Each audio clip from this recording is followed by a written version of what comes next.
మొన్న ఓ సభ అయింది కదా, సభ పెట్టుకున్నారు బీసీలందరూ కూడా. దాంట్లో నవీను ప్రముఖ పాత్ర పోషించిండు. అటువంటి సభల వల్ల బీసీలు అవేర్నెస్ అయ్యే అవకాశాలు ఉంటాయట్రా? నవీన్కు బీసీలు అవేర్నెస్ చేసే ఆలోచన కాదు. బీసీలను ఏదో చెర్ల బలరని కొట్టి కొమ్ములకు బేరం.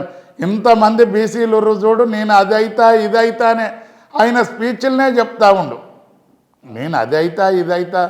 నేను ఆయన ఉద్దేశం ఒకటి ఏం చేస్తూ ఉండంటే, రేవంత్ రెడ్డి గారు వచ్చిర్రు, అనతి కాలంలో కేసీఆర్ గారిని తిట్టిండు, బాగా ఎమోషనల్ మాటలు మాట్లాడిండు, ప్రజలను ముఖ్యమంత్రి అయిండు.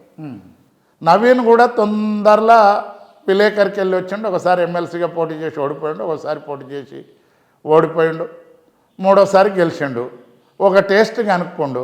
నేను కూడా రెడ్లనో వాళ్ళనో ఇళ్ళనో తిడితే బీసీలు ఎమోషనల్ అయ్యి నా నాయకత్వం కింద నా గొడుగు కిందికి వచ్చి నేను కూడా ముఖ్యమంత్రిగా అయితేనేమో అనే ఆలోచనతోటి కానీ అందరికీ అది అబ్బే ఇది కాదు.